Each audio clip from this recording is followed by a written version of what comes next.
Bon, chers amis, alors pour vous c'est plutôt pratiquement du bonsoir. Merci à Umberto d'être notre intervenant aujourd'hui. On a beaucoup de chance parce que Umberto c'est un universitaire de grande renommée, de grand talent. Il est à l'université Luis Guido Carli à Rome et il était avant à l'université Sapienza.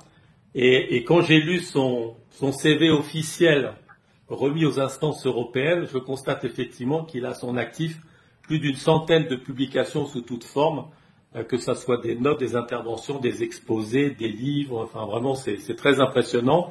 Et puis surtout il est spécialiste, il a plusieurs cordes à son arc. Il est à la fois spécialiste des politiques économiques européennes, des politiques économiques internationales.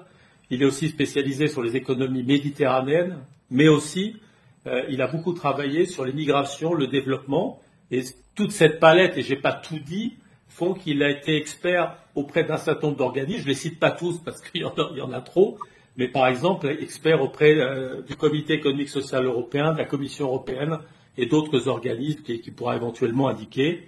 Et puis ce qui est très, très sympathique et très agréable, c'est qu'il a rejoint il n'y a pas très longtemps notre conseil d'administration.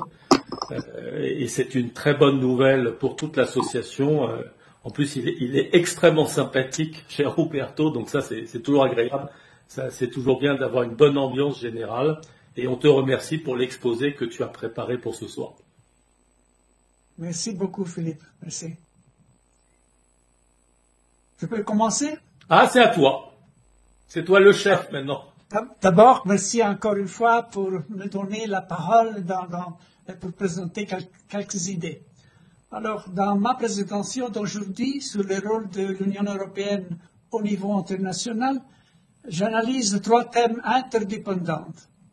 Le premier est une explication de la crise économique que nous traversons en Europe et dans le reste du monde. La seconde est une réflexion sur l'inefficacité des sanctions décidées par la plupart des pays avancés lors de l'invasion de l'Ukraine et en même temps l'inefficacité des tentatives de recourir aux résolutions des conseils de sécurité pour arrêter la guerre et condamner la Russie. Le troisième thème est celui de menaces à la sécurité européenne et au rôle de l'Union européenne. Alors je commence avec le premier. La contraction économique induite par la pandémie de Covid-19, janvier 2020, et la hausse des prix de l'énergie suite à la guerre déclenchée par la Russie avec l'invasion de l'Ukraine, février 2022, sont des phénomènes largement induits par les politiques économiques mises en place par les pays avancés pour faire face à ces crises. Pour empêcher la propagation du Covid-19, les autorités politiques des États les plus touchés par cette épidémie sont intervenues avec la fermeture de toutes les activités économiques, productives, commerciales, touristiques, tout ça. Et bon, ça a eu un impact négatif sur la production, la consommation, l'emploi, l'augmentation de nouveaux pauvres, la détérioration de la qualité de vie de nous tous. Pour faire renoncer la Russie à l'opération militaire spéciale en Ukraine, l'Union européenne et de nombreuses autres économies avancées, les États-Unis, le Royaume-Uni, le Canada, le Japon, l'Australie et même les pays européens, ont introduit des sanctions économiques et d'autres mesures restrictives d'ordre commercial et financier avec l'intention d'affaiblir la capacité de la Russie à financer la guerre. L'effet immédiat de ces politiques a été de provoquer, en raison de la contraction des approvisionnements en gaz russe vers l'Europe, de forts mouvements spéculatifs sur le marché européen du gaz. L'augmentation des prix de l'énergie et d'autres matières premières et semi-produits importants, d'où la reprise de l'inflation et le ralentissement de l'économie et des échanges. Donc, des événements dramatiques se sont produits ces dernières années et on a entraîné des coûts économiques et sociaux importants dans la plupart des États avancés. Mais est-ce que des mesures alternatives auraient-elles pu être prises? Ça, c'est la question. Dans le cas de la pandémie, il était difficile d'imaginer des solutions alternatives au lockdown. Mais on a beaucoup eu de difficultés. la pénurie des médicaments et des produits de santé nécessaires pour se protéger, le retard dans les interventions à activer, l'engorgement des hôpitaux et même les contestations croissantes autour des Novax. La note positive pour les États membres de l'Union européenne a été la coordination mise en place pour l'Union européenne et l'État membre pour renforcer les systèmes de santé nationaux et protéger la santé des citoyens, avec la distinction sociale, la fermeture des écoles, des usines, des productions, des magasins, smart working, tout ça, qui a contribué à contenir la propagation du virus et à sauver des vies. En plus, la Commission européenne, comme vous le savez très bien, a créé ce fonds qui s'appelle le Next Generation EU, activé donc par l'Union européenne pour relancer l'économie des pays de l'Union et aussi faciliter la transition écologique et digitale. Les sanctions et les mesures restrictives activées contre la Russie, parmi les plus importantes et les plus nombreuses imposées à une grande puissance depuis la Seconde Guerre mondiale, n'ont pas atteint l'objectif recherché, la faire renoncer à poursuivre la guerre en Ukraine. Ces premières mesures ont été suivies d'envois d'armes et de matériel militaire pour aider l'Ukraine à se défendre. L'histoire des sanctions enseigne que ces mesures, activées individuellement par des États ou par des organisations internationales, peuvent produire des coûts importants pour les économies de l'État qui a commis des crimes graves, mais ne modifient pas son comportement ou n'empêchent pas des conséquences encore plus importantes et dramatiques à l'échelle mondiale. Le Peterson Institute for International Economics, qui publie des études sur l'efficacité des sanctions depuis plus de 25 ans, estime dans un examen de 204 régimes de sanctions économiques entre 2007 et 2014 que seulement les 34% des sanctions ont atteint leur objectif. Il y a une vaste littérature et des études sur l'effet des sanctions. Et dans cette étude, ce qui est mis en évidence, c'est les considérations suivantes. Les premiers, les effets des sanctions ne peuvent être généralisés, mais doivent être étudiés au cas par cas. Deuxièmement, les sanctions tendent à être plus efficaces si elles s'accompagnent de sanctions définies comme secondaires, car elles visent à pénaliser les sociétés et les individus qui font des affaires avec l'État sanctionné. Troisièmement, les sanctions sur les matières premières et les biens industriels importants, précisément en raison du rôle qu'ils jouent dans le commerce mondial, et ça c'est le cas du gaz, du pétrole brut et des produits raffinés, ont tendance à être moins efficaces parce que l'État sanctionné peut les éluder en rédigeant les exportations vers les pays qui se sont déclarés neutres.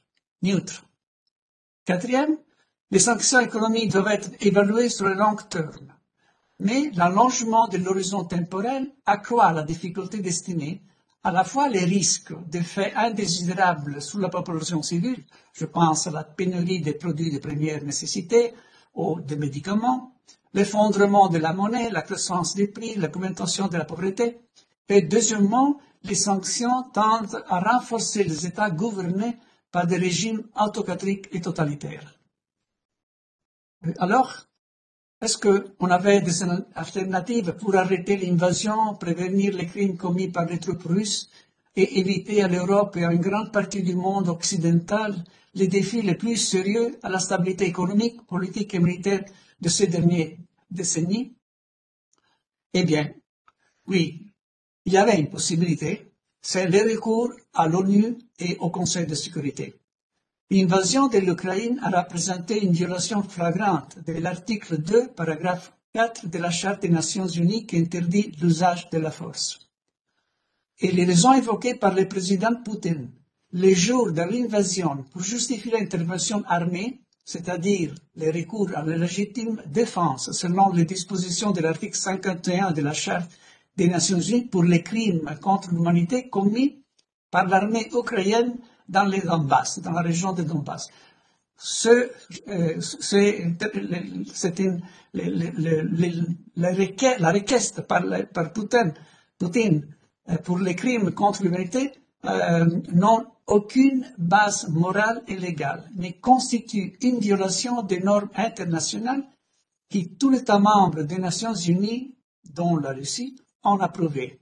C'est-à-dire que la légitime défense armée doit respecter les paramètres des nécessités, des proportionnalités, des non-violations du droit international humanitaire. C'est exactement ce que Poutine n'a jamais fait. Le recours au pouvoir de veto a une histoire ancienne, et j'imagine qu'on la connaît, donc je ne m'arrête pas à parler. Mais il est très intéressant de rappeler que le droit de veto depuis 1945 a été utilisé 295 fois, 143 fois par la Fédération de Russie, 86 fois par les États-Unis, 32 fois par le Royaume-Uni, 18 fois par la France, 16 fois par la Chine. La France et le Royaume-Uni n'ont pas utilisé leur droit de veto depuis décembre 1989. Mais la France a fait quelque chose de plus.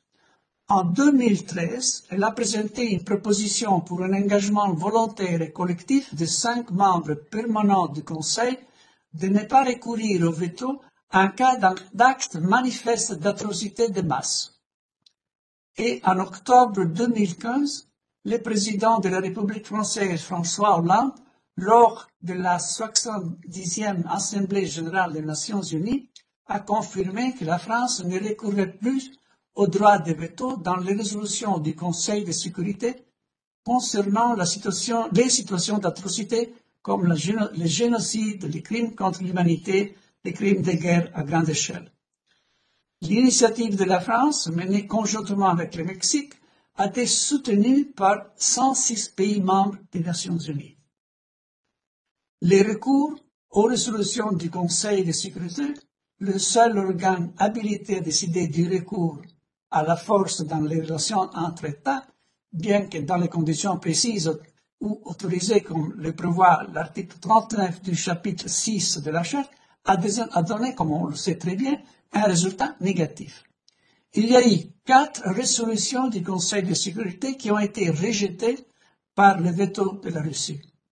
La première, en février 2022, proposée par l'Albanie et les États-Unis pour la condamnation de l'agression militaire de la Russie, approuvée par 81 États membres et parmi le Conseil de sécurité, 11 pays membres étaient en faveur sur 15 et 3 abstentions. La Chine, l'Inde, l'Émirat arabe. Mais encore la Russie a voté contre. Une deuxième résolution en mars 2022 de condamnation pour l'invasion de l'Ukraine et la cessation de la guerre a intervenu après le discours de Poutine à la nation annonçant le début de l'opération militaire spéciale. Cependant, le Conseil de sécurité a décidé d'investir l'Assemblée générale dans une session d'urgence qui aboutit à la résolution intitulée Agression contre l'Ukraine, approuvée avec 141 voix pour, 35 abstentions et 5 contre, Russie, Biélorussie, Corée du Nord, Syrie et Érythrée. Une troisième proposition de résolution, septembre 2022, présentée par l'Albanie et les États-Unis, demandant de ne pas reconnaître les régions annexées par la Russie et de retirer immédiatement, complètement et sans condition toutes ces forces militaires du territoire ukrainien, encore une fois, n'a pas été approuvée. Le 24 février 2023, l'Assemblée générale des Nations unies a adopté, lors d'une session extraordinaire, une résolution pour la cessation de hostilités et visant à exiger que la Russie retire immédiatement, complètement et sans condition toutes ses forces militaires du territoire ukrainien. Cette résolution a eu 141 votes pour, 32 abstentions et 7 contre. Et encore une fois, naturellement, les vétos de la Russie. Donc, dans ces cas-là, on ne peut pas dire que le Conseil de résolution a pu prendre une décision de condamner la Russie. La seule résolution de condamnation qui a été prise est celle de la Cour pénale internationale qui a émis le 17 mars 2023 un mandat d'arrêt contre le président russe pour les crimes de guerre et des déportages illégaux d'enfants ukrainiens. Ce qui me porte à dire que l'incapacité du Conseil de sécurité à défendre la paix et la sécurité internationale des États membres de l'ONU, c'est-à-dire 193 États membres, ont conduit beaucoup de personnes à considérer que cette institution n'a plus ni l'autorité pour accomplir les tâches qui lui sont confiées par la Charte. Continuer à défendre l'Ukraine en envoyant non seulement des aides économiques, mais des armes de plus en plus sophistiquées, ce qui conduira inévitablement la Russie à répondre avec des instruments offensifs toujours plus puissants, est une mesure nécessaire pour confirmer la solidarité et l'assistance de l'Occident contre l'agression russe et pour réaffirmer le respect du droit international. Mais ce n'est pas une mesure suffisante pour arrêter la guerre, malheureusement. C'est la politique, et seulement la politique, la diplomatie qui doivent intervenir de manière plus décisive et crédible en multipliant et en renforçant les initiatives lancées au niveau international. Et je viens au troisième thème. La guerre en Ukraine représente un fort élément d'instabilité et une menace directe pour la sécurité de l'Union européenne et la sécurité des États membres et des États du voisinage oriental et occidental, à laquelle une réponse forte et unifiée doit être apportée comme le prévoit le traité de Lisbonne. Et il y a aussi un rapport annuel 2022 par le Parlement européen qui s'est exprimé ainsi. La guerre d'agression menée par la Russie contre l'Ukraine et les violations graves et massives, les crimes de guerre et les violations intentionnelles des droits de l'homme et des normes fondamentales du droit international par la Fédération de Russie ont mis en évidence la nécessité d'une action et d'une présence de l'Union plus forte, plus ambitieuse, plus crédible, plus stratégique et plus unifiée sur la scène mondiale. On ne pouvait pas dire mieux que ça. L'Union européenne a un rôle très important dans l'ONU. Elle est le principal contributeur financier au budget général de l'ONU. Elle est l'organisation régionale la plus avancée et la plus démocratique au monde. Et l'Union européenne a obtenu le statut d'observateur permanent à l'Assemblée générale en 1974 et depuis 2011 a le droit de s'exprimer devant l'Assemblée générale, premier parmi les autres groupes présents au siège de l'ONU. Donc, le rôle de l'Union européenne est très important, mais comme on le voit, la capacité de l'Europe d'être présente dans les négociations, c'est inconnu. Alors, c'est dans ce rôle que l'Union européenne est en accord avec ses institutions et les États membres, dont certains directement menacés par les conflits russo-ukrainiens, et c'est surtout dans le cas de l'Europe de l'Est, en conséquence de la politique expansionniste de la Russie de Poutine, on pense à la Moldavie ou à la Géorgie, peut présenter des propositions et des amendements pour appeler à un plus grand engagement dans les actions de prévention des conflits et les opérations peacekeeping menées par les Nations Unies. Donc, une capacité d'être un acteur important dans l'ONU. L'Union européenne peut aussi demander à l'Assemblée générale des Nations unies de reprendre avec force les débats sur la nécessité d'assurer, en particulier lorsque le Conseil de sécurité n'est pas en mesure d'agir conformément aux dispositions de l'article 10 et 11 de la Charte, que les décisions prises par les 2/3 des États membres, comme elle est prévue par la Charte, bien qu'initialement rejetées par un ou plusieurs membres permanents du Conseil de sécurité, peuvent être reproposées et validées dans des résolutions ultérieures. Naturellement, je me réfère ici à la résolution de l'Assemblée générale des Nations unies de mars 2022 qui réunit en session d'urgence à condamner l'intervention russe à une écrasante majorité et imposer la cessation des hostilités. Cette résolution a un précédent important. La résolution 377, adoptée par l'Assemblée générale en 1950 lors de la crise coréenne, s'appelle cette résolution Uniting for Peace, par laquelle, remplaçant les conseils incapables de décider faute d'une minorité de membres permanents, a décidé de se réunir en session extraordinaire d'urgence pour prendre des mesures urgentes. Donc, l'Union européenne peut vraiment travailler et chercher l'accord avec tous les pays membres de l'Assemblée générale pour demander de reprendre en force ce débat. Et encore, l'Union européenne, les États membres doivent sensibiliser l'Assemblée générale à faire adopter une nouvelle résolution Uniting for Peace en session extraordinaire d'urgence visant à éviter les risques de conflit qui pourraient conduire à la menace nucléaire et de demander l'adoption immédiate de mesures prévues par le chapitre 6 de la Charte pour le règlement pacifique des différends. Et je viens à le dernier point. Un deuxième sujet politique pour moi très important est la France. Le seul État de l'Union européenne qui est membre permanent du Conseil de sécurité et qui a apporté une contribution significative au débat sur le droit de veto en renonçant à son utilisation en 2015 lors des résolutions concernant les crimes et les atrocités de masse. La France est aussi le pays qui, avec la Chine, a le moins utilisé le veto, seulement 10 fois, qui ne l'a pas utilisé depuis plus de 25 ans et qui travaille depuis longtemps à rendre plus transparente l'action du Conseil de sécurité et à réduire au maximum les ingérences politiques lorsque la défense de ce qui est perçu comme les valeurs fondatrices de la communauté internationale est en jeu. La France, avec l'appui du pays membre non permanent du Conseil de sécurité représentant l'Europe de l'Ouest, maintenant c'est Malte, jusqu'à 2024, et avec les États de l'Union, peut promouvoir les actions suivantes.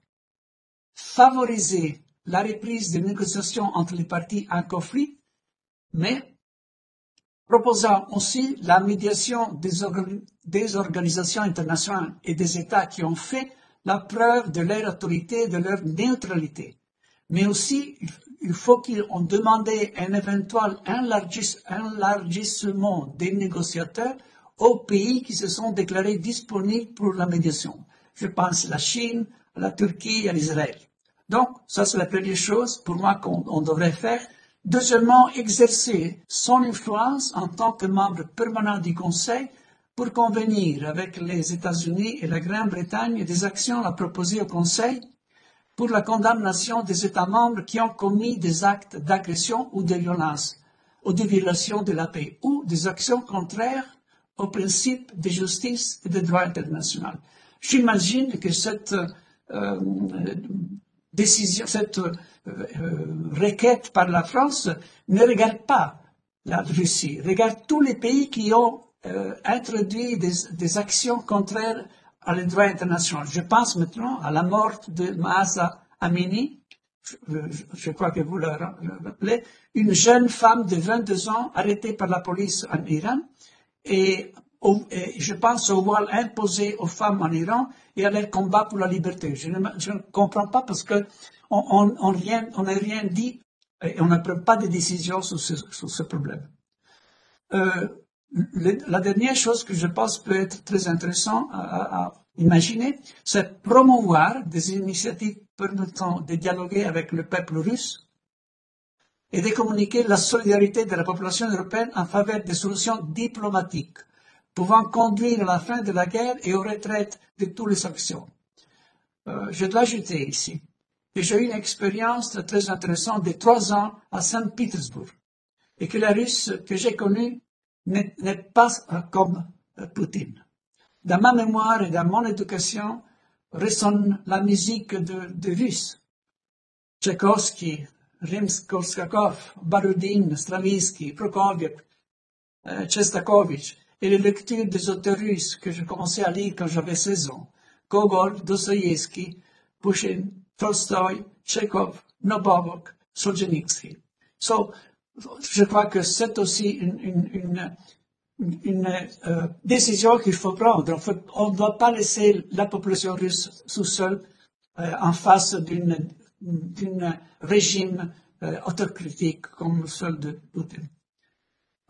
Finalement, promouvoir avec les États membres une ou plusieurs journées européennes d'opposition à l'invasion de l'Ukraine et en faveur de la paix, qui devrait se tenir dans les principales villes de l'Union européenne en demandant à tous ceux qui partagent la défense des relations amicales entre les nations fondées sur le respect et les principes de l'égalité des droits et de l'autodétermination du peuple à descendre dans la rue dans une manifestation pacifique, silencieuse, sans drapeau, ni symbole de parti contre la guerre de Poutine. Je crois qu'il y a beaucoup de manifestations aujourd'hui contre la guerre, mais ils sont tout à fait pas conçus dans une décision collective de toute l'Europe. Je crois qu'une décision d'avoir une journée ou plusieurs journées dans lesquelles toute la population européenne peut descendre dans la rue et manifester contre eux serait beaucoup plus fort que le seul manifestation qu'on peut faire dans différents moments, dans différentes villes. Eh bien, tout ça, c'est ce que je pense maintenant sur la crise que nous sommes en train à passer maintenant, ce qu'on peut faire au niveau de l'Union européenne qui est vraiment invisible pour moi au niveau international et surtout je pense que le rôle de la France du moment qu'il y a cette position très particulière, elle est membre permanent du Conseil de sécurité et en même temps un des pays plus importants dans l'Union européenne, je crois que les deux avec le support des États membres peuvent faire beaucoup pour chercher une négociation, pour faire partir une négociation qui doit porter à nous faire terminer la guerre en Ukraine. Voilà, ce sont des idées que je voulais vous confier. Et j'ai fini. Je vous remercie pour m'avoir écouté. Voilà, c'est fini. Merci. Merci beaucoup, Umberto. En plus, on voit l'expérience de l'universitaire. Il lui reste encore 3-4 minutes. Donc, c'est très, très bien. Donc, merci pour ce tableau très large, travaillé, qui remet effectivement en perspective des choses qu'on connaît. C'est-à-dire que l'Europe, à la fois finance, est censée être présente dans beaucoup d'endroits, mais de fait, sur beaucoup de choses, elle est un peu invisible. Et ça, c'est vraiment triste. L'autre élément, c'est qu'est-ce qu'on peut faire, effectivement, comment juger l'ONU, comment la faire évoluer. Et ça, ce qui est intéressant chez toi, comme tu l'avais fait la dernière fois sur l'Union européenne et comment elle fonctionne, c'est d'essayer de trouver des pistes et de les pousser. Et toute cette réflexion, je vous invite évidemment à les commenter, à poser des questions, à enrichir ou éventuellement même à critiquer ce qu'a dit notre ami Umberto. Donc je vous laisse la parole.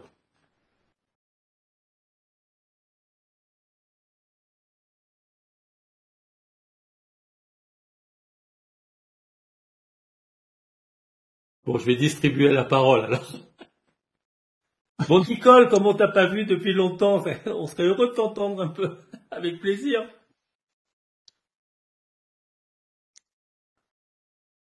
Je suis très incompétente parce que je connais rien aux Nations Unies et donc j'apprends, je suis en train de réfléchir sur ce que vous venez de dire et donc pour le moment j'ai rien à poser comme question. Je connais rien au droit de veto, etc. Je connais rien. Désolée. Non, mais en plus, comme il y aura un texte écrit après, c'est l'occasion d'enrichir et de reposer ultérieurement les questions. Bon, qu'en pense j'ai au moins 2 vice-présidents présents non français, donc au moins ça permet la diversification. Miguel, tu as envie de dire un petit quelque chose? Oui, je voulais laisser les autres, mais bon, comme tu me prends comme volontaire, il faudrait bien sûr, quelque volontaire chose. désigné. Et en fait, je voudrais savoir un peu la position, le pensement des professeurs Umberto Tulsi sur les relations. Vous savez que maintenant il y a un grand débat sur le rôle que la Chine est en train de prendre au niveau diplomatique dans le monde, notamment avec la guerre en Ukraine. Et récemment, il y a eu la position de la présidente de la Commission européenne, surtout pour revenir dans les scènes internationales d'une façon plus démocratique, à la même fois de respecter les droits humains. Et c'est vrai qu'il y a un certain défi devant nous pour la position et le pouvoir que la Chine est en train de jouer maintenant au niveau global. Et je voudrais savoir qu'est-ce que vous pensez de quelles devaient être les relations internationales, les rôles internationaux de l'Union européenne par rapport à la Chine.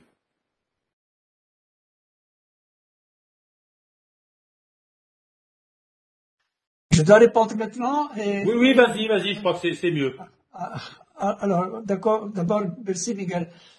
Je crois qu'il faut faire une distinction. C'est-à-dire, d'abord, quand on parle d'un épisode dramatique, c'est-à-dire l'invasion d'un pays qui est indépendant et du respect du droit international, en réalité, on a une institution qui a été bâtie en 1945 qui devait défendre la paix, la sécurité internationale. Et alors ça, c'était le lieu le meilleur pour avoir une décision qui pouvait condamner la Russie.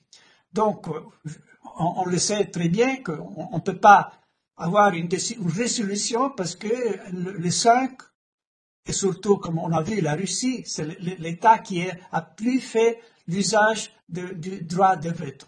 143 fois. Donc, malheureusement, la charte de l'Union Unies a été bâtie de cette façon et c'est pas possible de la changer. Donc, qu'est-ce qu'il y a d'autre? Et là, c'est très intéressant parce que je crois que au niveau international, l'Union européenne n'a pas fait beaucoup. L'Union européenne, du moment que c'est l'organisation la plus démocratique, d'abord. Et en même temps, c'est l'organisation qui contribue le plus au budget de l'ONU, devait intervenir, pas seulement, disons, quelque chose contre la Russie, devait organiser avec les pays membres de l'Union européenne, naturellement, et avec les États qui sont membres de l'ONU, trouver une façon de convaincre la Russie, mais aussi les autres pays. La Chine est très importante. Vous avez justement demandé les relations entre la Chine. Pour nous, la Chine, c'est un pays très important parce qu'on a un commerce très important avec la Chine. Mais la Chine aussi, elle est très importante nous sommes très importants pour la Chine. Mais malheureusement, maintenant, la Chine semble proposer une paix qui nous n'aimons pas parce qu'il n'y a pas la condamnation de la Russie au propos de l'Ukraine.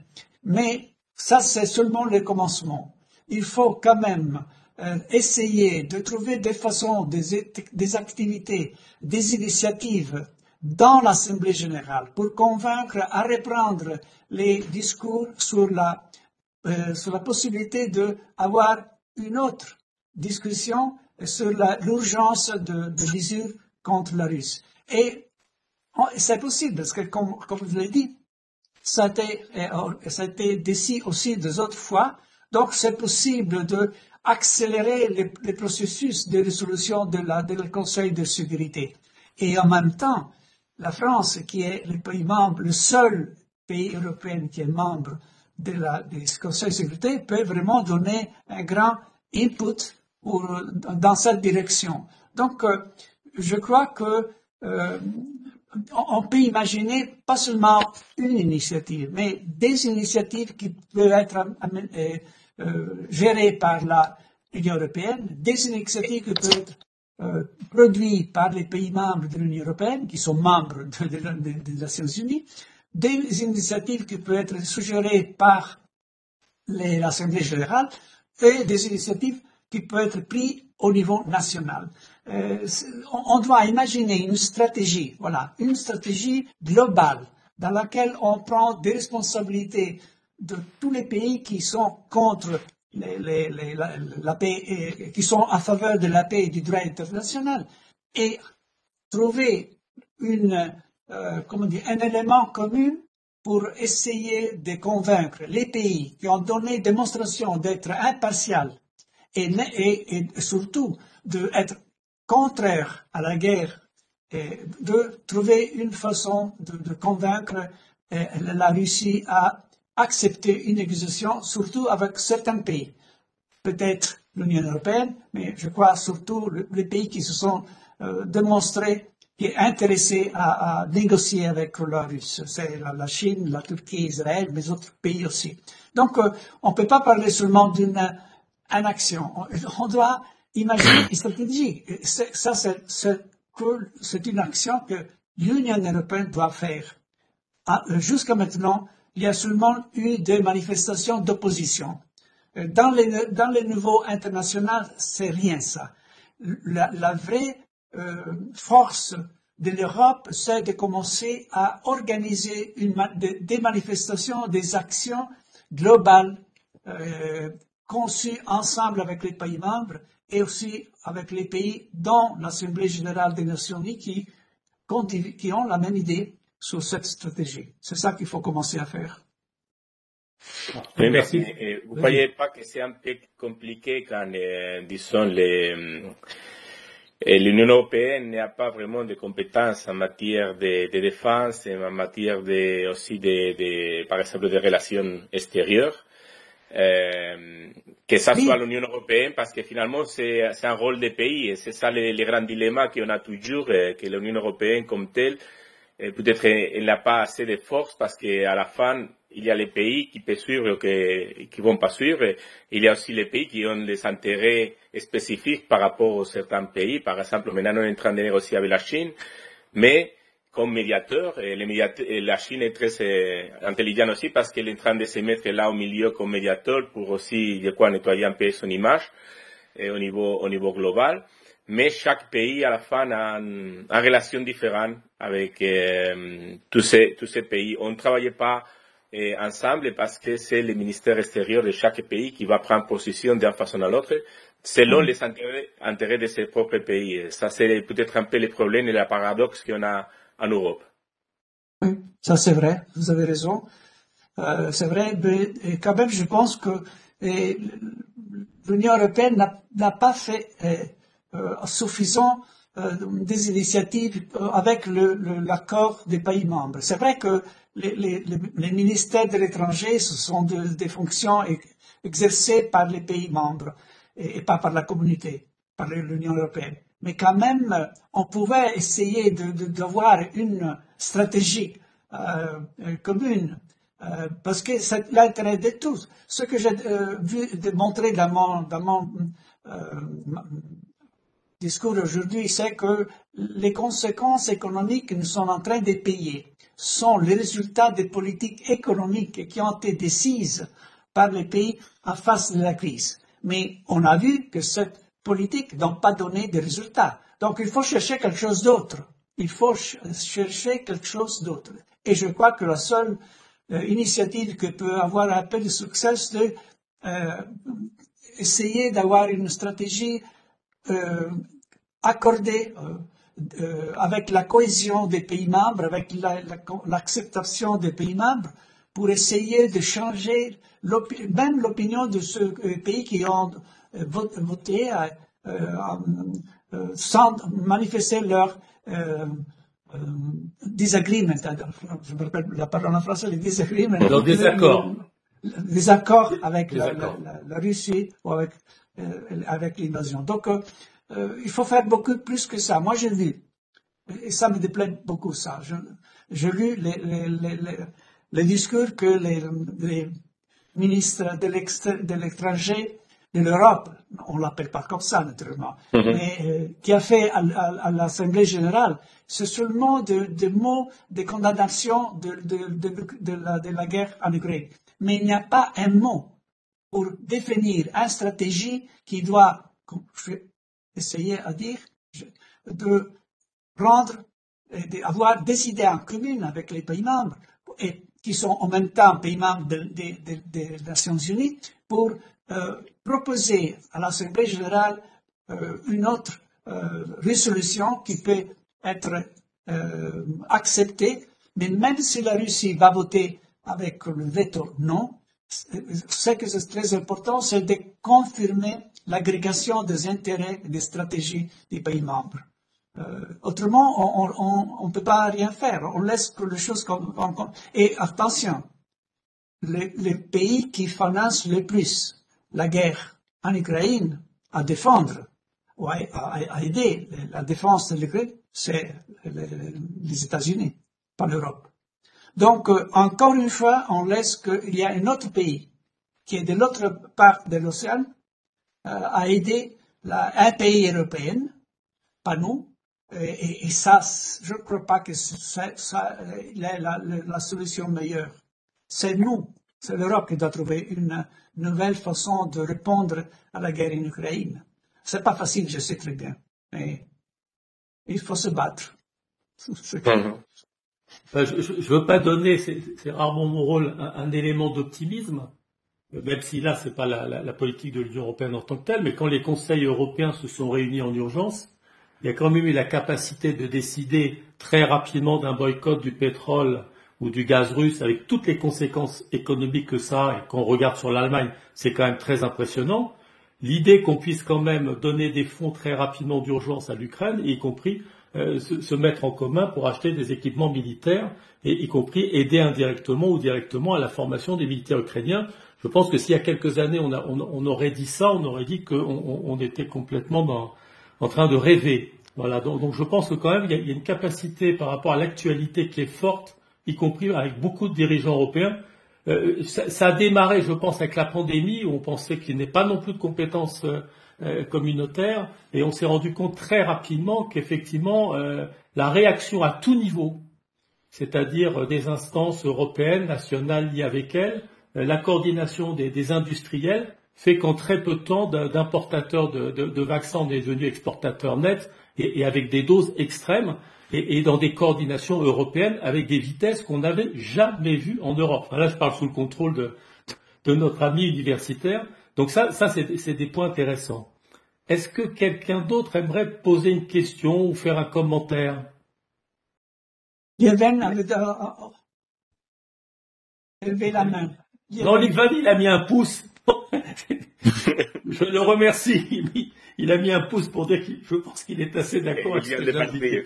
Voilà, c'est une solidarité franco-belge bien connue.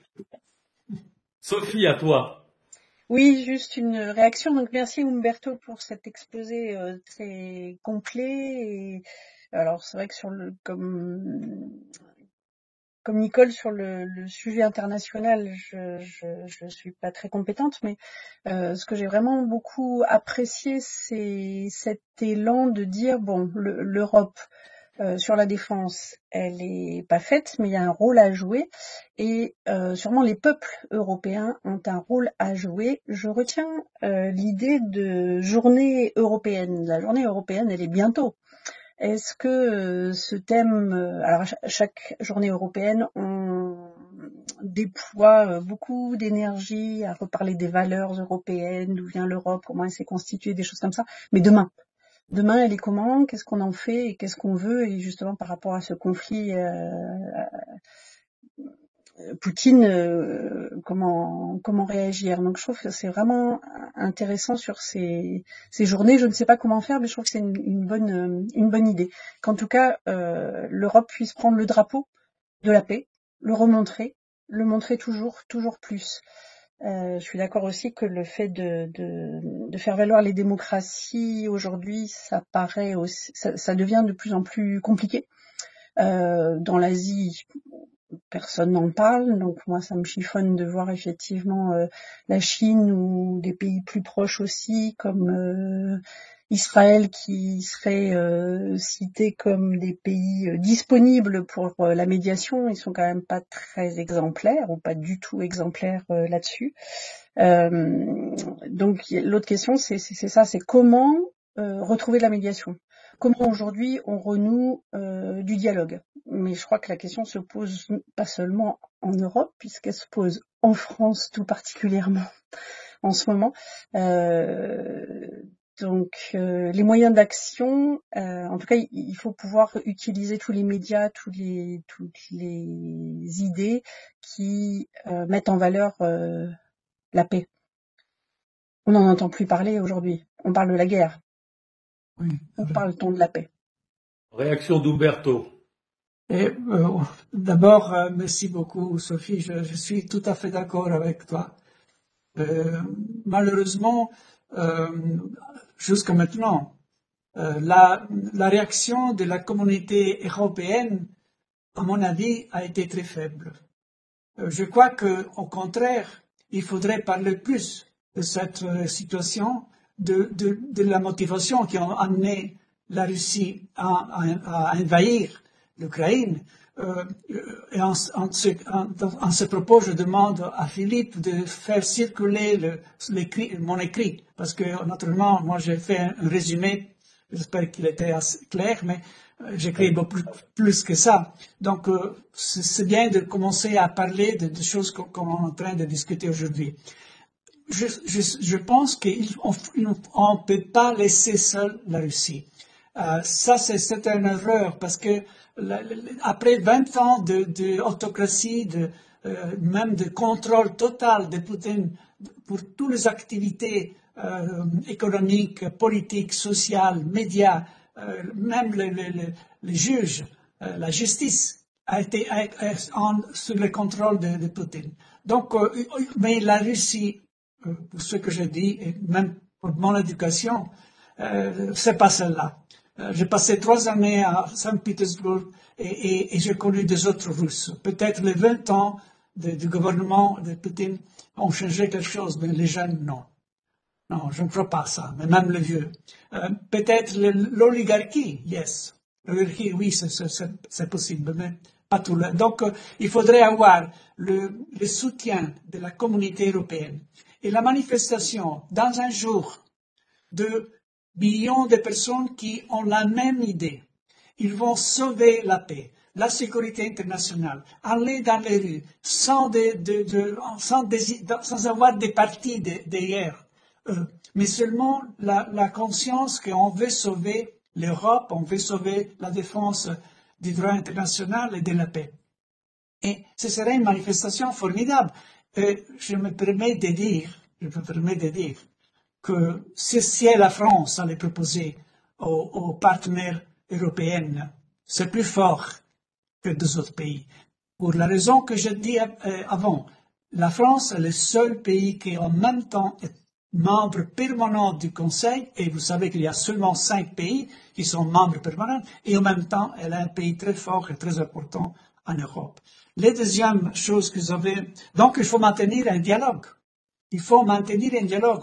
On ne peut pas laisser la Russie. Il faut maintenir un dialogue, montrer au peuple russe que l'Europe est solidaire dans le sens qu'on veut trouver une négociation possible.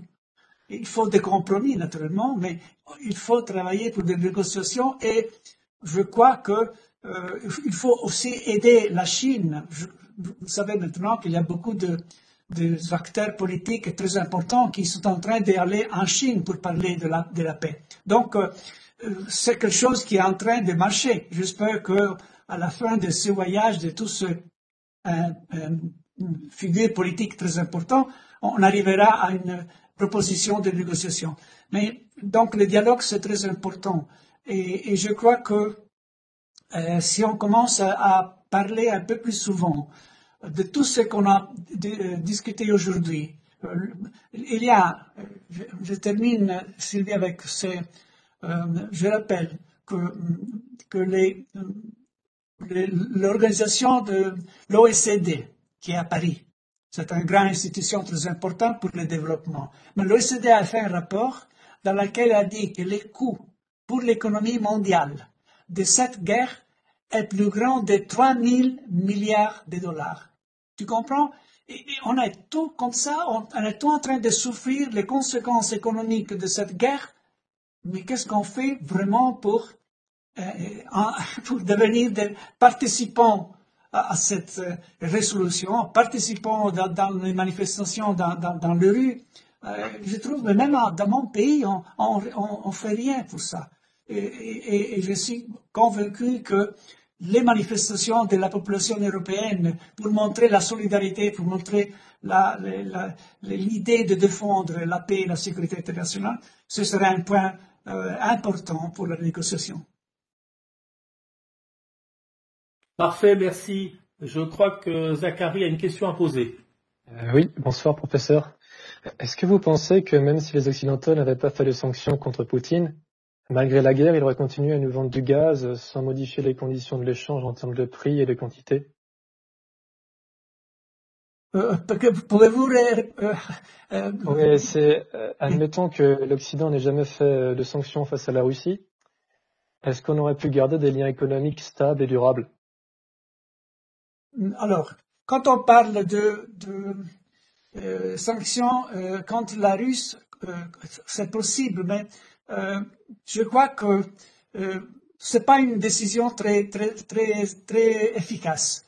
Donc, il faudrait trouver même des autres idées ou des autres initiatives. La Russie n'est pas un pays développé. Parce que l'économie de la Russie est concentrée sur peu de secteurs, surtout dans le secteur de l'énergie. La Russie, maintenant, est en train de diversifier ses exportations de gaz et pétrole. Et c'est là la raison pour laquelle les sanctions que nous avons activées ne sont pas très efficaces. Mais ça, il faut lire la littérature. C'est pas grand-chose, on la connaît. Donc, on a l'évidence que des solutions économiques, c'est pas la rue. La rue, c'est seulement la diplomatie et la politique. Ce sont les deux seules choses qui peuvent changer la situation actuelle. Mais on ne peut pas se présenter tout seul. Il faudrait s'organiser avec comme je dis, je me répète, une stratégie qui doit être conçue au niveau de l'Union européenne surtout et commencer à divulguer, à développer ces idées à l'intérieur de l'Assemblée générale.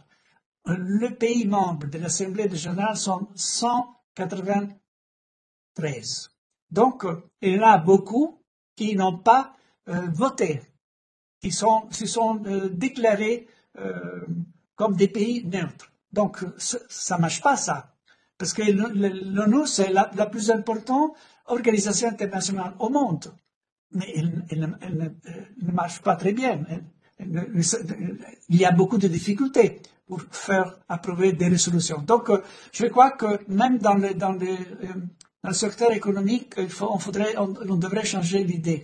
Il y a une autre chose qui a été terrible. Parce que si vous pensez au prix du gaz, le prix du gaz, où il se forme?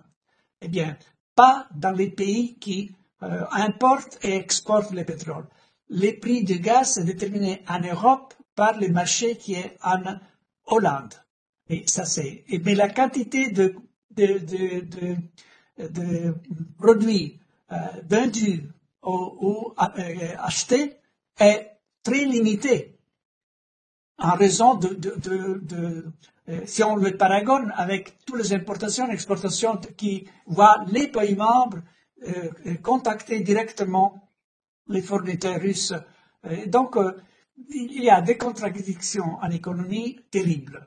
Et le prix du gaz qui est décidé en Hollande, c'est vraiment la chose, l'augmentation du prix du gaz a été une opération spéculative, pas une opération économique, spéculative. Donc, il fallait fermer les marchés. Comme on fait quand il y a les valeurs d'une asset qui va se dévaluer? Bon, les organisateurs du marché peuvent intervenir en suspendant les marchés. On n'a pas fait ça. Donc, je trouve que si on parle de conditions économiques, de situations économiques, c'est pas la façon de résoudre les problèmes de l'invasion de l'Ukraine. C'est une question politique, c'est une question que nous sommes en train de souffrir beaucoup. Je vois beaucoup de difficultés et surtout, je crois qu'on ne peut pas continuer à aider l'Ukraine seulement avec des armes et des aides économiques. La chose la plus importante, c'est de l'aider à se mettre dans une position de négociation avec la Russie et avec l'aide de tous les pays qui se sont démontrés contraires à la guerre et qui sont neutrales et qui sont vraiment amis de la paix et de la sécurité internationale. Merci Umberto pour cette réponse qui était large et et qui a abordé à la fois effectivement le politique, l'économique et tous les différents ressorts qu'on a un peu tendance à oublier. Miguel, s'il te plaît. Oui, c'est la question. En fait, il n'y a pas de réponse, mais je voudrais avoir l'opinion, qu'est-ce qu'il pense, professeur, sur le fait qu'à partir de demain, ça serait la Russie qui va présider le Conseil de sécurité des Nations Unies. Vous croyez que ça pourrait aider à avoir une négociation plus, disons, étroite parmi les pays pour essayer d'avancer dans les négociations, ou c'est un paradoxe que dans un Conseil de sécurité des Nations Unies qui a comme but de garder la sécurité dans le monde, la paix et tout ça, il y a un pays qui va être le président, qui c'est justement le pays qui est en train d'attaquer à l'Ukraine et qui est en train de provoquer tous les chaos dans lesquels on est maintenant. Eh bien, le problème avec le Conseil de sécurité, c'est que la charte qui a été approuvée en 1945 est très claire. Chaque changement de la charte doit être approuvé par les 5. Donc, si la Russie n'est pas d'accord, rien ne peut être approuvé. Oui. Et ça, c'est la raison par laquelle il faudrait avoir le courage de dire qu'aujourd'hui, les conseils de sécurité n'est pas utile. Donc, ou on a une solution alternative, mais on l'a pas. Ou on doit chercher des autres initiatives au niveau européen, au niveau de l'Assemblée générale, mais avec la charte comme elle a été approuvée, on peut rien faire. C'est ça la raison pour laquelle je pense qu'il faut commencer à faire réagir la population, la communauté. Et Sophie avait raison, on parle pas assez de ce problème. Moi, je trouve dans mon pays qu'on parle pas assez. Moi, je suis en train de commencer à parler aux étudiants parce qu'ils ne connaissent pas l'histoire, ne connaissent pas le Conseil de sécurité, ne connaissent pas l'Assemblée générale. Ils ont vraiment peu d'informations. Donc, il faudrait commencer à faire comprendre que les coûts de la guerre maintenant est très fort.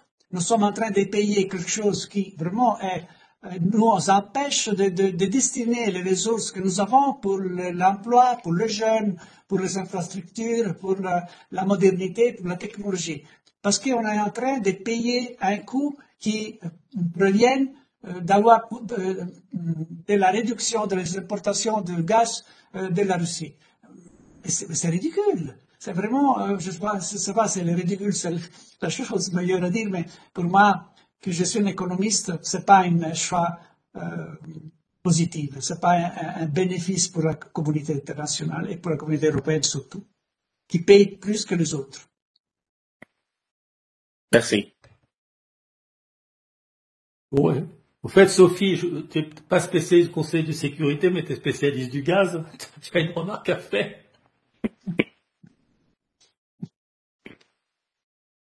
Non, mais je disais, Philippe, je crois Oui, que... pardon. Non, c'est ok. Le gaz, c'est une grande histoire. Voilà, et alors je parle pas du pétrole, mais en tout cas sur l'Europe, c'est effectivement le gaz. Bon, il y a quand même eu la CECA, donc autour de la communauté du charbon au départ, mais très vite c'est le gaz qui a emmené toute la politique énergétique européenne, avec des réseaux déjà interconnectés. Le réseau de gaz en Europe, il est rien que magnifique, très très étendu. Il y a même pas ça aux États-Unis. Enfin voilà.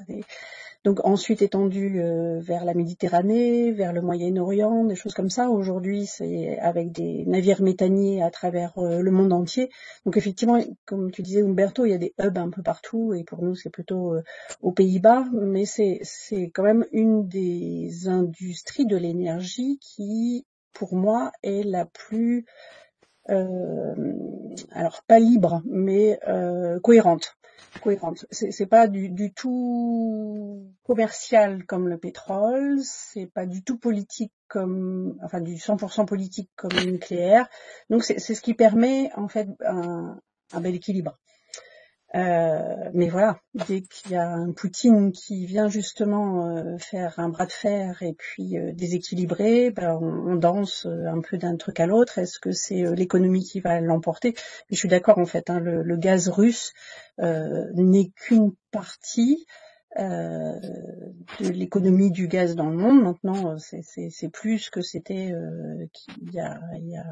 en 1960, hein, en fait, au premier contrat avec les gaz russes, où quand le PDG de Gazprom arrivait à Paris, il y avait vraiment toute l'hygiène, toute la police, tous les renseignements généraux qui étaient là, comme si c'était le ministre ou comme si c'était le président de l'URSS qui arrivait. Il avait le même rôle, le même titre.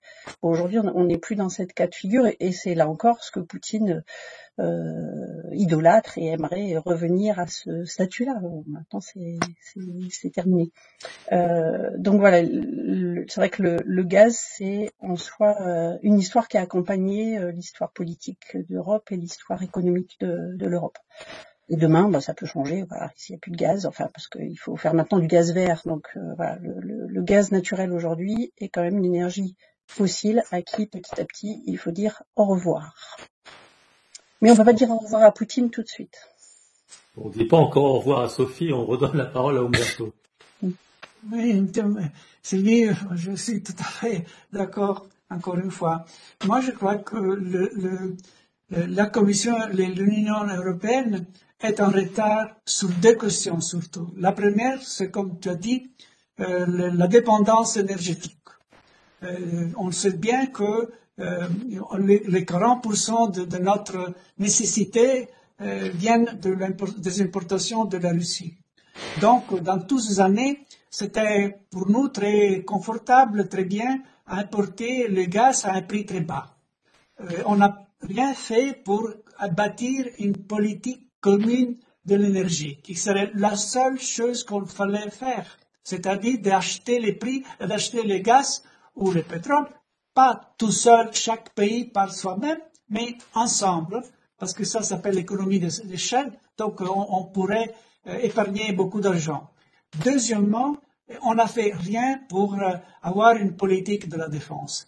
Et ça, c'est aussi, et qu'est-ce que signifie ça? Ça signifie seulement que la défense dépend de la NATO, dépend surtout de l'Union des États-Unis. Donc, il faut commencer à penser que peut-être l'Europe doit commencer à avoir une indépendance aussi dans le profil militaire. Mais on sait très bien qu'il y a des jalousies, il y a des oppositions par des pays qui sont très forts dans la production des armes. Mais ça, c'est pas l'Europe. L'Europe, pour moi, c'est quelque chose d'autre. L'Europe, c'est ce qu'on a bâti depuis 60 ans. Et l'Europe, c'est surtout la condivision des valeurs démocratiques, de solidarité pour les pays qui sont un peu moins riches des autres ou qui ont besoin des aides. Donc, l'Europe qu'on a bâtie, c'est pas l'Europe que je vois. On est très en retard, surtout dans deux secteurs. Je n'ai pas parlé de dépendance dans les secteurs plus liés à la nouvelle technologie aux terres rares, le lithium et tous ces produits-là, 17 produits qui sont très importants et on est très en retard. La Chine, elle produit la moitié de ces terres rares. Mais ça, c'est de la folie. Vraiment, on est en retard en tous. Alors, il faudrait quand même avoir une opportunité pour commencer à parler de toutes ces choses, parce que c'est seulement la démocratie qui peut nous sauver. Les personnes qui commencent à dire non à la guerre. On descend dans les rues parce qu'on veut dire non à la guerre. On doit avoir des politiciens, une politique plus courageuse et plus, si vous voulez, un peu plus moderne. Mais que peut nous donner l'espoir que peut-être les choses vont changer. Autrement, la solution finale, même une solution finale, mais une solution second best, c'est pas bon pour nous. C'est pas bon pour nous. Il faudrait vraiment avoir le courage de demander une solution négociable entre les deux pays. Et avec l'aide de la Chine et des autres pays, dans ce secteur-là, je pense que c'est vraiment, comme je dis, seulement de bons diplomates, de bons politiciens, une bonne politique peut nous aider. Mais je ne vois pas cette bonne politique en Europe maintenant. Et ça, c'est vraiment une chose qui nous donne pas la capacité de voir au futur, d'imaginer pour les générations intergenerations, voir la possibilité de créer un futur bien pour nos jeunes. Les jeunes qui ne trouvent pas de travail. La plupart des Italiens, maintenant, les jeunes, s'en vont de l'Italie. Après avoir étudié, ils partent pour aller dans un autre pays. Mais qu'est-ce que ça veut dire tout ça? Et on ne fait rien pour changer les choses dans mon pays. Surtout dans le secteur de l'éducation, le secteur de soutien pour les personnes qui ont étudié, qui doivent trouver un travail et qui ne le trouvent pas. C'était bien triste tout ça, mais si on veut retourner au discours d'aujourd'hui, il faut du courage.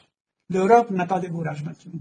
Et si je lis ce que l'Europe dit dans l'Assemblée générale, je trouve que c'est rien, vraiment rien. Je ne sais pas si vous l'avez lu, mais je trouve que le discours qu'on fait à l'Assemblée générale ne donne pas l'idée de ce qu'on a fait pendant 510 ans.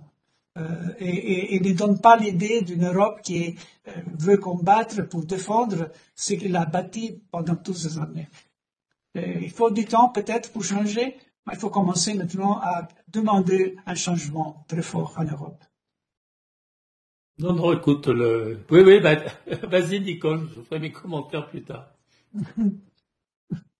À toi. Oui, ma question est un peu, quand je vous écoute, vous avez beaucoup insisté tout à l'heure sur le rôle de la France comme membre permanent du Conseil de sécurité. Et en abordant les questions dernières, là où vous dites l'Europe est très en retard par rapport à la dépendance énergétique et par rapport à la politique de la défense, ça nous ramène au couple franco-allemand. Et je pense que sur la dépendance énergétique, l'Allemagne est positionnée différemment de la France, mais aussi par rapport à la question du nucléaire, où l'Allemagne a fini, quoi, c'est fini par rapport au nucléaire. Et par rapport à la politique de la défense, j'ai cru comprendre aussi que l'Allemagne est beaucoup plus proche de l'OTAN que la France, d'une part, et d'autre part, la France apparaît en Allemagne comme une puissance nucléaire, et militairement, hein. Et ça apparemment ça fonctionne pas non plus. Dire que j'écoute beaucoup les Allemands parce que je suis luxembourgeoise, donc je comprends très bien la langue allemande, et j'écoute beaucoup les Allemands, et j'ai l'impression que le fossé se creuse, en tout cas sur les deux questions que vous avez abordées, de façon très importante. Donc du coup, je me posais la question, la France comme membre permanent du Conseil de sécurité, d'accord, mais au-delà, par rapport à l'Union européenne, ça me semble être très compliqué. Oui, vous avez raison. C'est un non-français qui répond, donc nous on est tranquille, c'est très bien. Oui, et je ne suis pas française non plus. Justement, c'est pour ça que ça me va bien. Non, mais vous savez, si on pense à la politique de l'énergie en Europe, oui, c'est vrai. On a des décisions qui sont prises en France et qui sont très différentes des décisions qui ont été prises en Allemagne, mais même en Italie. En Italie, on a eu un référendum pour abolir la possibilité d'avoir de l'énergie atomique. Et ça, c'est la raison pour laquelle je pense que dans ce secteur, il fallait avoir une politique commune en disant qu'il y a certains pays qui dépendent beaucoup dans les importations du gaz et du pétrole et des autres pays qui importent moins, mais on a tout l'intérêt de trouver des solutions communes. Pas des solutions de l'Italie qui va en Algérie ou en Qatar ou en d'autres pays à chercher plus de pétrole. C'est pas une choix économique qui peut nous convaincre, nous donner des aides vraiment. Il faut diversifier, oui, mais il faudrait diversifier tous ensemble. Même dans la question du nucléaire. La France, la dépendance de la France de l'énergie, de l'importation d'énergie est la moitié de la dépendance de l'Italie et de l'Allemagne dans les importations. Donc, parce qu'il a le nucléaire. Mais on sait très bien qu'il y a une nouvelle génération d'installations nucléaires qui peuvent produire de l'énergie à un coût plus bas et surtout avec beaucoup plus de sûreté pour les citoyens. Donc on pourrait commencer à réfléchir si c'est possible, développer ces établissements nucléaires dans certains pays. On doit changer. Chez nous, en Italie, on a eu un référendum. Peut-être il faut le changer maintenant, avoir une autre position. Il faut commencer à réfléchir sur il faut devenir plus indépendant dans les importations du produit énergétique si on veut sauver notre économie. Et donc, ça, on ne peut pas le faire tout seul. On devrait faire tous ensemble en Europe. Ça, c'est ce que je pense. Et le risque, c'est que chaque pays maintenant, comme l'Allemagne, naturellement, a une politique différente. Et les risques, c'est que si chaque pays commence à développer des politiques énergétiques indépendantes, ça, c'est pas la solution optimale pour l'Europe. C'est seulement une solution myope pour moi et qui produit des coûts pour la société, pour la collectivité. De ça, il faudrait parler aussi. Yeah. C'est comme ça. Moi, je fais juste une petite remarque sur l'Allemagne. Je dirais qu'effectivement, tout est sur la table actuellement et que rien n'est définitivement tranché.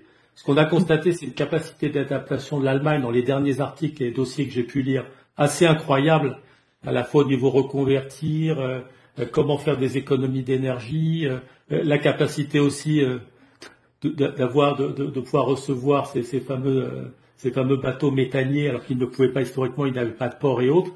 Tout ça se fait à une vitesse extrêmement rapide et intéressante.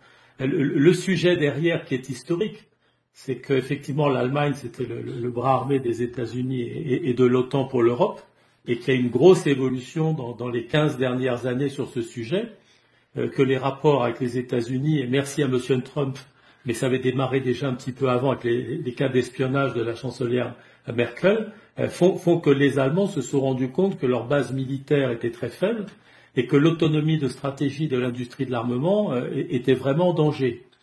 Ça, c'est peut-être le point. Donc, ce qu'on verra, c'est les prochains gestes, puisque les programmes durent, c'est quels sont les choix définitifs qui sont faits sur l'avion de combat européen, sur les politiques de drones et autres. Aujourd'hui, ce qu'on constate, c'est qu'effectivement, les politiques européennes, c'est des fois 2 ou 3 partenaires. À un moment, nous sommes avec l'Espagne ou avec l'Espagne, avec l'Italie sur certains sujets. On s'est jamais mis d'accord sur les porte-avions. On n'a jamais réussi à faire ça, y compris avec le Royaume-Uni. Parce que là, j'intègre aussi une autre puissance militaire intéressante au niveau européen. Donc, c'est vrai que les grands débats, y compris au sein du SPD, au niveau de tendance, la grande surprise quand même, permettez-moi de le dire, et si on reprend sur l'Ukraine, les relations internationales, la politique internationale, c'est la position des écologistes allemands. Ils sont devenus d'un réalisme incroyable et même en avance sur beaucoup de pays. J'ai entendu dire qu'il fallait pas perdre 1 mètre carré du territoire ukrainien dit par des écologistes en disant qu'il fallait fournir les armements nécessaires. On est loin de tous les discours que j'ai connus depuis mon adolescence. Donc je crois que vraiment c'est intéressant aujourd'hui, c'est de lancer, de réunir les gens au niveau européen.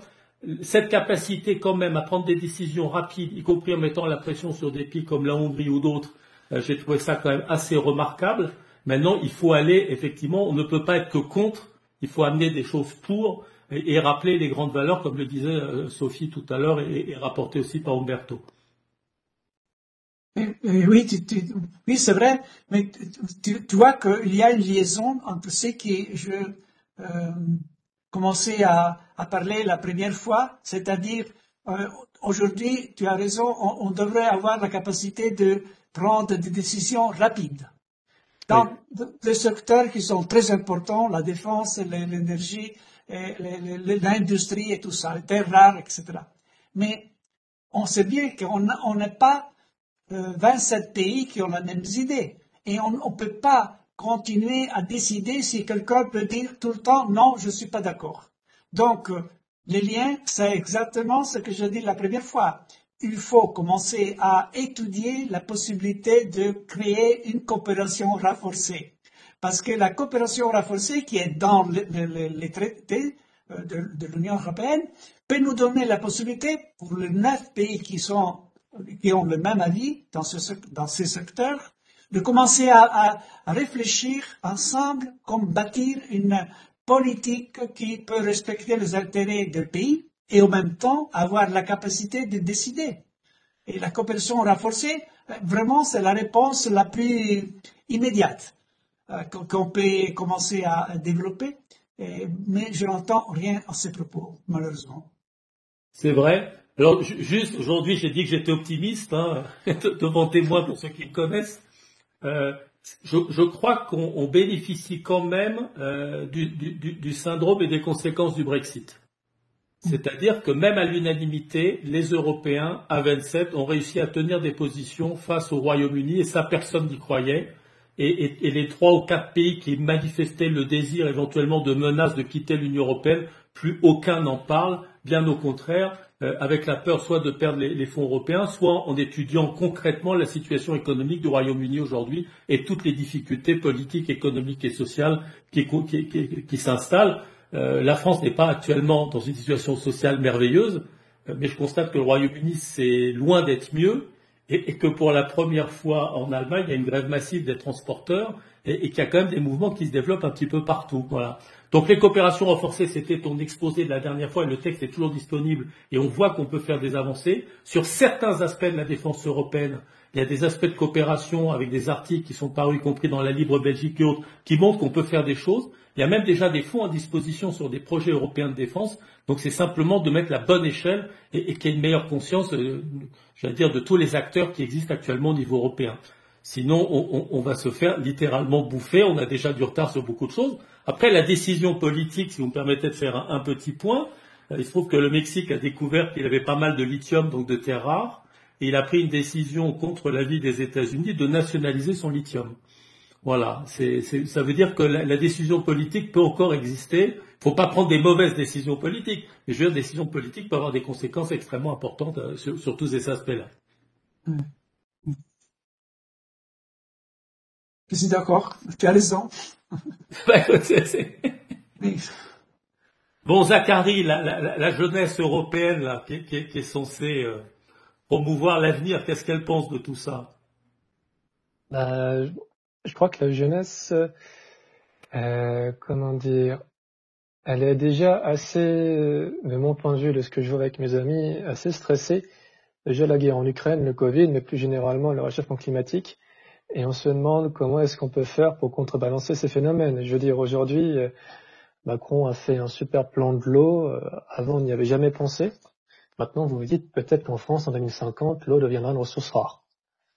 Donc, je suis un petit peu moins optimiste que vous, mais si, gardez espoir, littéralement. Après, pour la guerre en Ukraine, aussi, il y avait une question que j'aurais voulu poser au professeur, c'est qu'est-ce que c'est pour lui les conditions de la paix? Comment est-ce qu'on arrive à installer une paix durable entre le peuple ukrainien et le peuple russe qui aujourd'hui sont en train de se laminer comme pas possible? Donc, oui, je pense que ma génération va avoir beaucoup de défis à relever. Et bon, je suis toujours content d'entendre la parole des anciens. Et alors, on donne la parole aux grands anciens. Umberto. Non, mais d'abord, moi, je suis toujours très intéressé, ça c'est ma profession, d'entendre parler les jeunes. Et les jeunes, ce sont de personnes qui nous donnent et qui ont toujours des idées qui pour nous donner une autre vision de la situation actuelle. C'est vrai que la situation de l'Ukraine a été vraiment c'est une situation terrible naturellement, mais il faudrait connaître mieux ce qui est arrivé depuis 2014. Parce que l'invasion de la Ukraine n'a pas commencé le février de 2020. Elle a commencé avant. Elle a commencé en 2014. Quand il y avait une partie, surtout dans les régions du Donbass, qui ont seulement 3 millions et 3 millions des habitants. Donc, la réaction de la Russie a été celle de envahir les régions et puis le faire faire un essai avec des référendums qui étaient vraiment une farce, à prendre ces deux régions dans les domaines de la Russie. Donc, il faudrait commencer à réfléchir sur les raisons de la guerre et sur les comportements de l'Ukraine d'un part et de la Russie de l'autre. J'ai dit que la Russie n'a pas,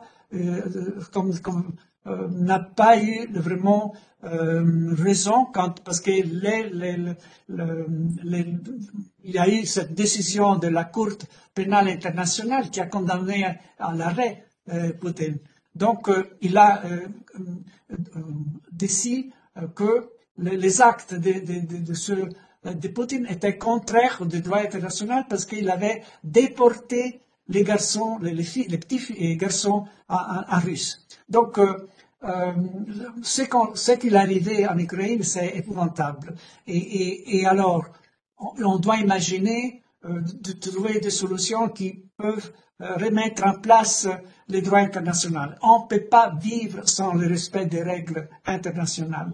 Mais si ça c'est compréhensible, c'est totalement incompréhensible pourquoi les Nations Unies ne marchent pas. Pourquoi on ne peut pas arrêter ce qui arrive en Iran? Pourquoi on ne peut pas arrêter ce qui arrive en Syrie? Pourquoi on ne peut pas empêcher de ce qui arrive en Palestine maintenant, ou dans d'autres pays, ou dans certains pays en Afrique? Donc, ça, ce sont les choses qui maintenant menacent beaucoup la sécurité internationale.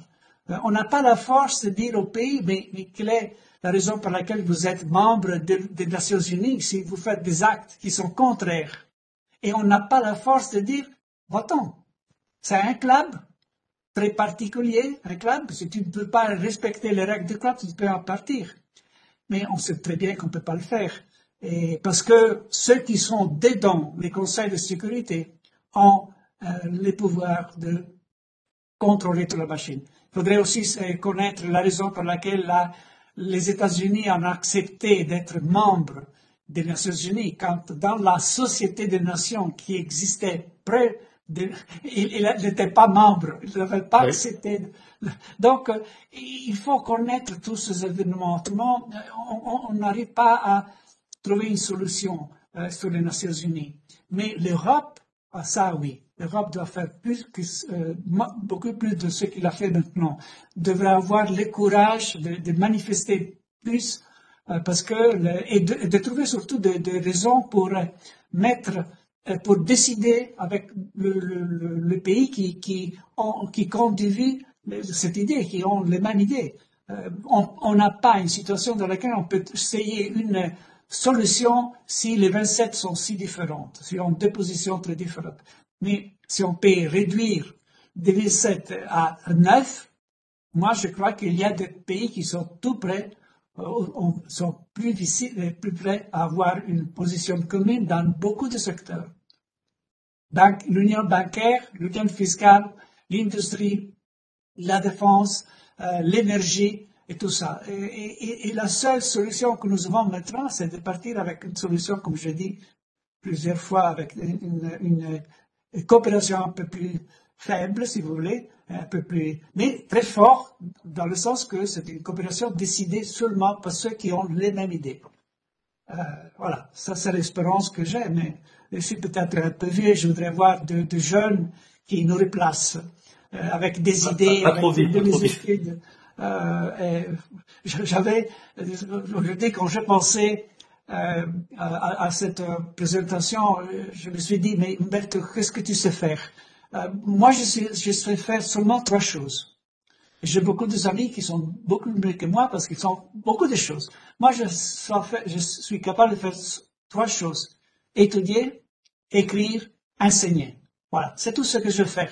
Mais je crois que c'est très important qu'on commence à donner un peu plus de temps à étudier, surtout les jeunes. Pour changer, il faut connaître. Ça, c'est le lien. changer. Pour changer, il faut connaître. Donc, commencer à parler de tous ces aspects qu'on est en train de discuter, et ça, c'est la chose que j'aime beaucoup de l'association. Qu'on a commencé à discuter ensemble chaque vendredi, le dernier vendredi du mois. C'est formidable. Et je remercie beaucoup Philippe et tous les membres du conseil d'administration qui ont décidé de marcher dans cette direction. Parce que seulement avec la discussion, avec les confrontations continues avec nos idées, on peut faire quelque chose de mieux. Voilà. Écoutez, il nous restait 2 minutes, mais après cette superbe conclusion, je ne vais pas rajouter grand-chose. Donc merci beaucoup Umberto, merci à vous pour ces échanges. Le prochain vendredi, normalement, on n'a pas encore exactement défini la date, ça sera un débat qui sera un peu la prolongation. Il y a un livre qui vient de sortir qui s'appelle Goodbye Poutine, où Olivier Védrine, qui est aussi un de nos administrateurs, a participé. Et ça sera animé par notre ami Édouard Fimelin, qui, comme vous le savez, est journaliste. Et puis, on continuera cette vision qu'on aime bien, qu'on a appréciée déjà. C'est la vision de l'Europe par d'autres pays, par d'autres peuples. Et la prochaine fois, ce sera la vision de l'Europe par les Mexicains, et ça sera coordonné par César Guerrero.